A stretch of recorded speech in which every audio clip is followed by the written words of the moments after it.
Hello everyone! So dito sa vlog na ito, ang ipapaliwanag ko ay ang quick closing valve.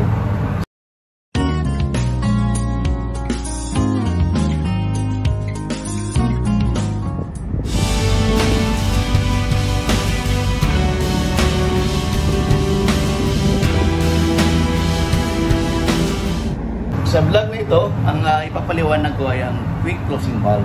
So ano ba itong quick closing valve? Quick closing valve is used to shut off the fuel or oil in the engine room. So yung mga fuel tanks natin, fuel line going to the main engine and generator, boiler, etc. So yan na yung mag-close. So this is our panel for our quick closing valve. So in my previous vlog, I have already explained this. So now that I am in a different vessel, so ayan, ito tayo sa Bayero Fire Station. Okay. So ayan. Ito yung ating fire station. Okay. So engine room damper, fire damper, quick closing valve panel, CO2 control in case we release CO2. Okay, so ayan. Ito naman dito yung isolating valve for the fire line. Communication, telephone. So ayan, nakabuhan. Okay. Water mist, emergency stop, fan and fuel and the pumps. So ayan.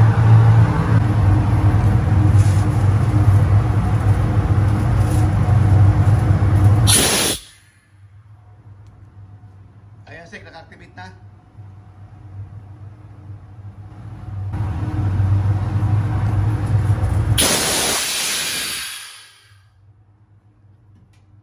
Ayan, Sek, na-reset na. Na-reset na. Sige, ano nyo na. Sek.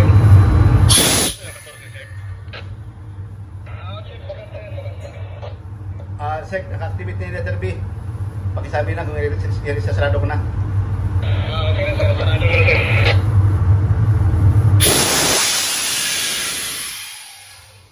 Ayan, Sek, nakasarado na. Pwedeng reset yan. Hello everyone! So ang ginagawa namin dito ngayon ay nag-testing ng quick closing valve. So what is quick closing valve? So ito yung barbula, yung naka-pangabarbula sa mga tangke. So quick meaning mabilisan na pag-sarado. So isang switch lang nito. So lahat na naka-indicate dito, kasama nitong let's say waste oil tank, cylinder oil tank, at saka yung storage tank ng cylinder oil, service tank ay mag-switch off. So belong to letter A, example. So ito, so lahat na ito ang isang introduce natin ang ere. So lahat ng ito ay magsasarado within one quick valve. This is inside of this is the air. So ang area magpa-close sa kanya. So yun yung natawag ng quick closing valve. So sa letter B, ito naman yung storage, storage for starboard. Tapos ito naman low oil fuel oil tank starboard. Sinarado natin yan lahat ay magsasarado. So that is the working principle of this quick closing valve. We are introducing air to the valve to quickly close the valve in order to avoid the fuel going to the system.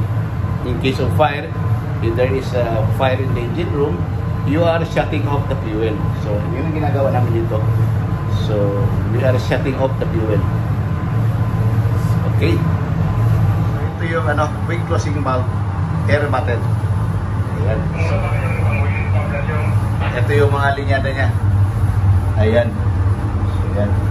So, ito, ayan, nakita natin yung waste oil tank. Ayan yung mga naka-indicate siya kanya. And then dito rin fuel tanks, yan for starboard. Dito yung generator and main engine inlet, settling service, and then ayan. So yung low sulfur service and low sulfur settling. Dito rin. So yan mga barbula sa quick closing valve. So yan, nakakonek yan. Papunta yan sa engine room. Okay. So ayan, ito yung natin.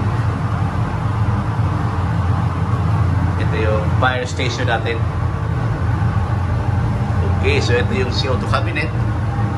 Ayan. Sek. Okay, Sek, sa letter, ano tayo? Letter C, letter D? Okay, letter D na tayo. Activate ko ng letter D.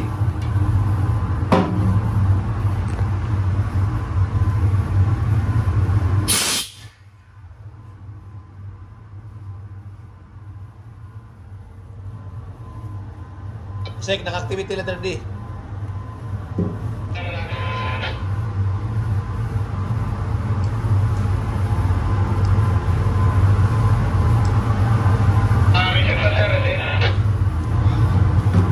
Okay, reset ko na.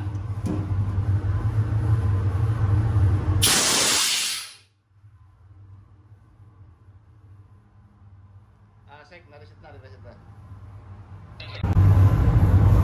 Okay, Sek, sa letter E, and then tawag lang kayo. Okay, tawag lang pa rin nila. Okay, Sek, letter E na tayo, letter E. Okay, i-activate ko na rito. Okay, Sek, letter F tayo, letter F. Activate ko na. Activate ko na, Sek, letter F.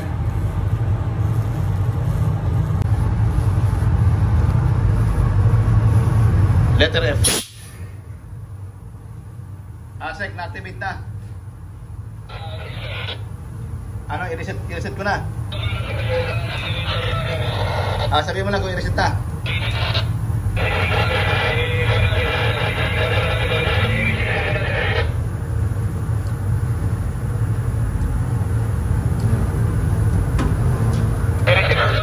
Okay, reset ko na rito.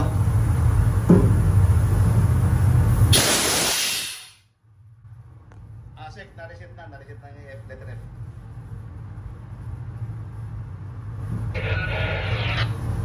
Na-reset na. Nasarado ko na rito. Hindi na naki-reset yan.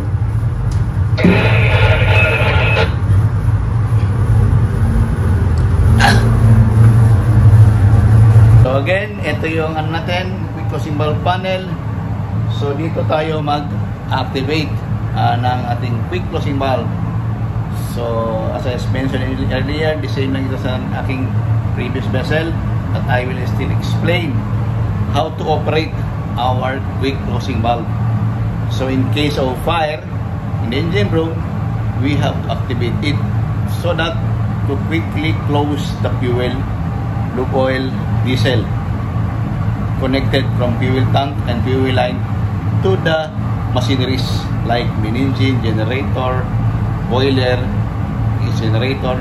Okay, so yan po ang ating quick closing valve here on board the ship. So ayan, ito yung mga diagram, instruction plate. So meron compressed air. So ayan, may compressed air system papunta ng tangke. So may store sa tangke na ito. And then meron tayong kanya-kanyang barbula. Like say dito, sa isang valve na ito, waste oil dito ang tank generator, cylinder oil, daily service tank, cylinder oil. And then next valve, ito yung inactivate natin. So number 3, SFO storage tank port. Ayan, ito naman sa SFO storage tank FM, SFO storage tank port, FM, SFO storage tank starboard. So ayan, sulfur, fuel oil storage tank starboard. So okay, ito yung naka-connected sa isang barbula. Now once nag-activate natin dito, lahat ito ay mag-close. So the same thing ito sa letter C, pangatlo. Fuel inlet, settling, service tank. So ayan, ito naman So yan, ito yung lahat. So dito rin sa panghuli yan, generator, overflow, local service. Sek, pasok Sek. So tapos na tayo, no? Sek, tapos na tayo. So again, ito ang ating quick closing valve panel. So ito yung ano niya, diagram, and then buksan natin dito. Ayan, so ito na yun. Ito yung mga barabulang ito. Ayan yun. Okay. Yung in-activate natin. So ayan ang kabuuan ng tangke. Mayroong pressure na ilang bar? 5, 6, 7. Ayan, 7 bar. Okay, 7 bar. And then, ayan, ito yung tangke. So ito yung ano natin. Line ng ere. Papunta dito ng engine room. Ayan. Okay. So, ito naman, nandito rin yung ano natin. Ito naman dito. Ayan. Ito yung mga indication ng ano natin sa pan. Purifier. So, ayan. CO2 panel. Pag nag-activate tayo. And then dito, ito rin pala yung damper natin. So, yung damper, fire damper. Ano ba yung fire damper? Yung sumayan natin sa panel na sinasarado natin. Ayan. Buksan natin dito. Okay. So, halos parehas lang siya ng ano, na nakasarado. Salak pala. Ayan. So, halos parehas lang siya ng closing valve. So, ayan. So, ito lang. Meron tayong solenoid. So, ina-activate natin yan doon sa may pintuan. So, ito yan. Okay. So, ito na yan siya. Ang ating fire damper. So, ayan. Papunta sa ito sa ito. Ayan. Okay. O, papunta ito doon sa mga damper natin. So, dito, ito yung ano, water release remote control panel. Ayan. So, ito yung mga may mga sprinkler, water sprinkler, main engine, generator, 1, 2, 3, separator, station, ibig sabihin yan, purifier room, and then boiler and incinerator. Ito naman yung emergency stop natin. Ayan. Ang engine room pan and oil pump. So, lahat ng mga bomba yan. So, yun yung mga listahan ng mga magbulat na dito. Okay. So, dito naman, ito naman yung ano. Ito. CO2. Same. So, meron tayo ditong isolating valve ng fire line. Ayan. Fire line.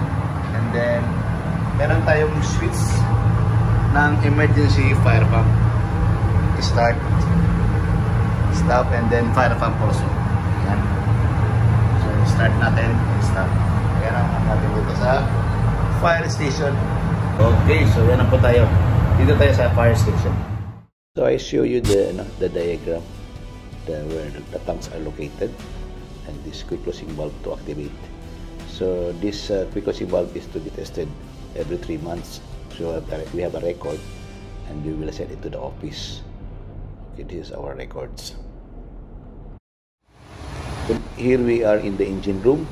We'll show you the quick closing valve. First, we proceed with the cylinder oil tank. This is color yellow. So this is how the quick closing valve looks like. And then we proceed to the PUE line. This is the copper pipe where the air is passing through to close this valve. So this is the suction from service tank to main engine, generator, boiler, and purifier. And then here, this is a settling tank quick closing valve where it passes also to, suction to purifier and transfer pump. So these are the quick closing valves. So here is settling tank. So this is how the quick closing valve looks like.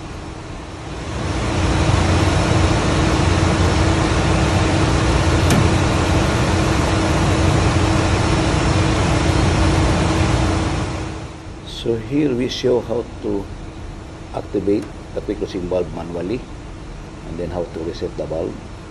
So we close the valve first and then open it once it reset. So yan, this is the cylinder oil quick closing valve. Okay. So this is how we test the quick closing valve. So kanina, we activated it with air. So these are the quick closing valve for diesel tank.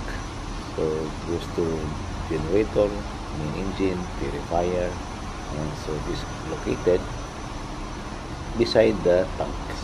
So for the yellow color, these are the lube oil quick closing valve. So we are shutting it down in case of fire to avoid the spread of fuel in the engine room.